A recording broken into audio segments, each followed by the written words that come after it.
पालखी आलेली आहे आणि तुम्ही माझ्या पाठीमागे पाहत असाल तर ही दसऱ्यामध्ये आपल्याला पालखी निघते आणि आज ते उठलेले आहेत आणि कुंभ वाटाण्यासाठी आज आपण जाणार आहोत. तर अशी ही पालखी या ठिकाणी आलेली आहे, आता नदीकडे जात आहे. भैरवनाथाच्या मंदिराकडून पालखी नदीकडे जाते. नदीकडे त्या ठिकाणी पूजाविधी केला जातो.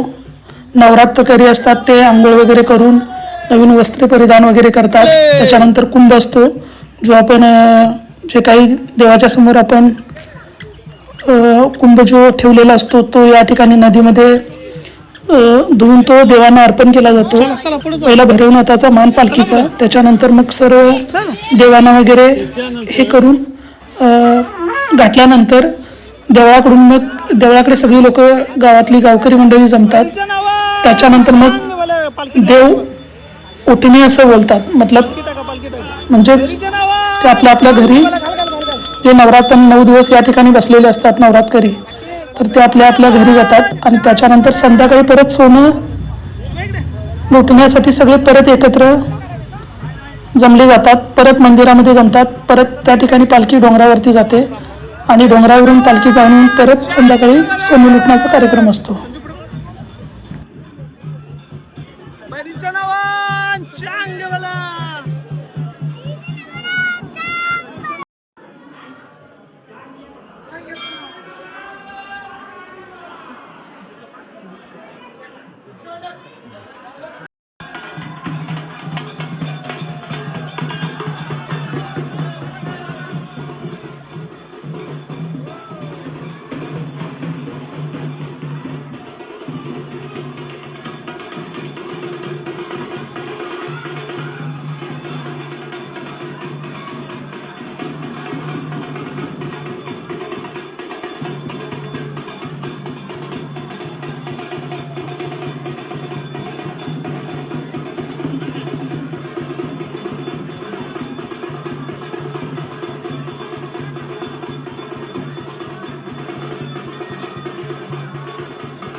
माझा क्लासमेट श्रीकांत गुरु तुतारी वाजवत असताना भारी वाजवतो.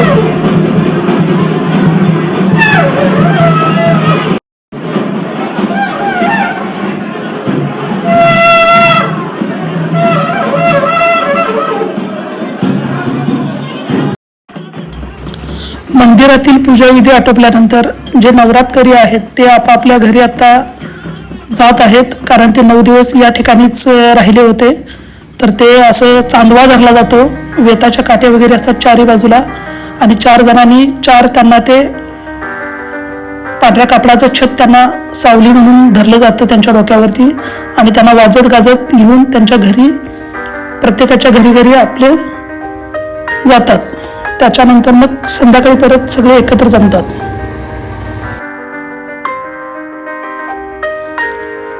सुंदर असं मित्रांनो हे आहे माझं सोन्याची शिरोली गाव आणि निसर्ग तुम्ही पाहू शकताय. निसर्गाने किती भरभरून दिलेला आहे.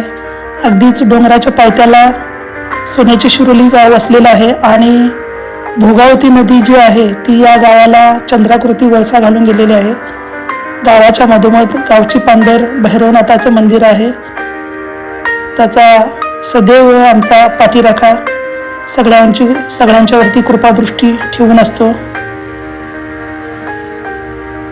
तर असं हे सुंदर असं गाव, निसर्ग संपन्न असं गाव हे. भात शेती वगैरे आहे. हा राधानगरीला रोड जातो. गावाचा सुंदर असा नजारा.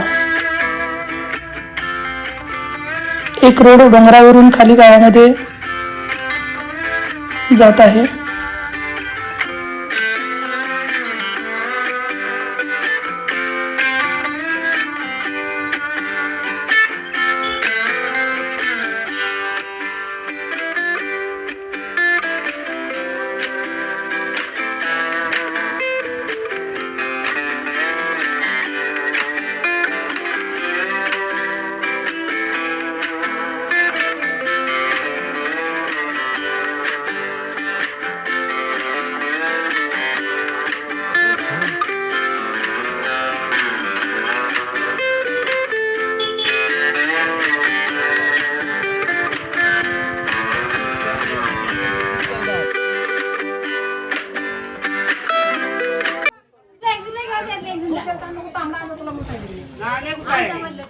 या बाबा बैलगाडी मारत आहेत आणि आम्ही बैलगाडी घेऊन जात आहोत देवळाकडे. कारण सुरुवातीला देवळाकडे बैलगाडी घेऊन जाऊन त्या ठिकाणी पूजा केली जाते भैरवनाथाच्या मंदिराच्या समोर. आणि त्यानंतर नारळ वगैरे देऊन तिकडून एक फेरी मारून मग स्टँडवरती पळवण्यासाठी बैलगाड्या घेऊन सगळ्या गावातील लोक येत असतात. तर आम्ही चाललो आहोत मंदिराकडे. दादा छोट्या पाड्याला घेऊन येत आहे. त्याला पण पळवायचं आहे आज. नवीन पाडा आहे. इकडे बघ. ए रामदा, ए रामदा इकडे बघ. रामण्णा दादा आणि नानुदा बैल झुपत आहेत आता पळवण्यासाठी.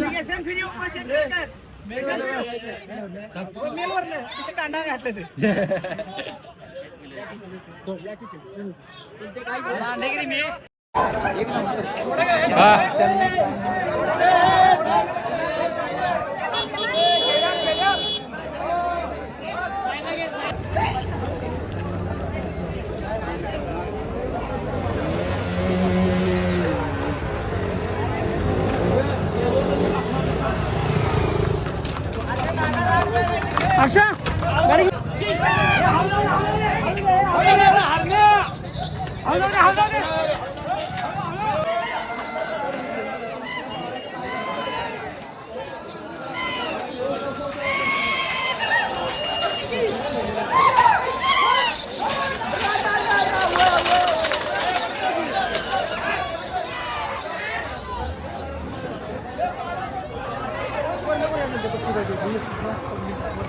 विक्रम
नमस्कार मित्रांनो, आडवाटीवरच्या या स्वर्गीय प्रवासामध्ये आपल्या सर्वांचं मनापासून सहर्ष स्वागत आहे.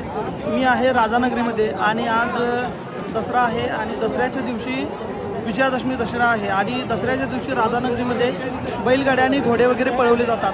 असा सुंदर असा पाठीमागे तुम्ही बघत असाल की खूप जबरदस्त आहे आणि घोडे पळवले जातात, बैलगाड्या आहेत.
मध्येच मित्रांनो पावसाचे आगमन सुरू झालेले आहे आणि जो रस्ता पूर्ण खचाखच भरलेला होता तो आता रस्त्यावर बरीच लोक आहेत ती बाजूला झालेली आहेत पावसामुळे आणि पूर्ण रस्ता ओपन झालेला आहे.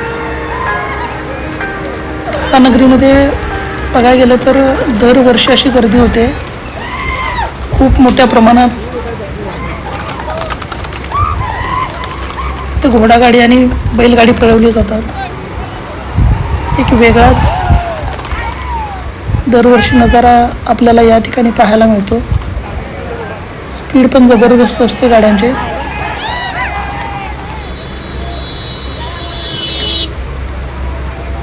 एकदा पुढे गाडी गेली की मागं बघायचं नाही, आता दुसरी गाडी येऊन धडकणारच आपल्याला.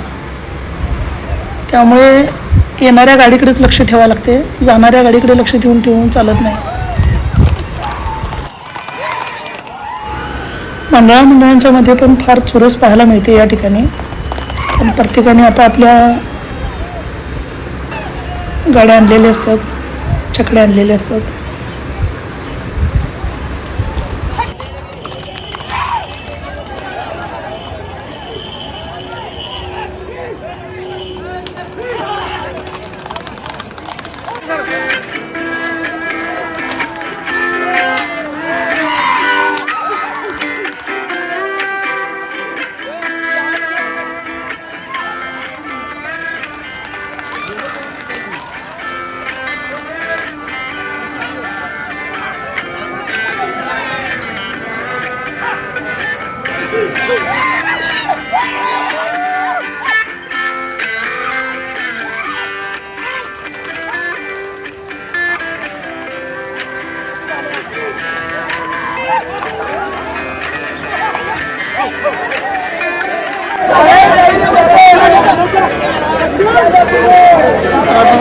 पाठीमागे बैलगाड्या शर्यती सुरू आहेत. घोडा आहे, घोडागाडी आहे, घोडा चक्र आहे.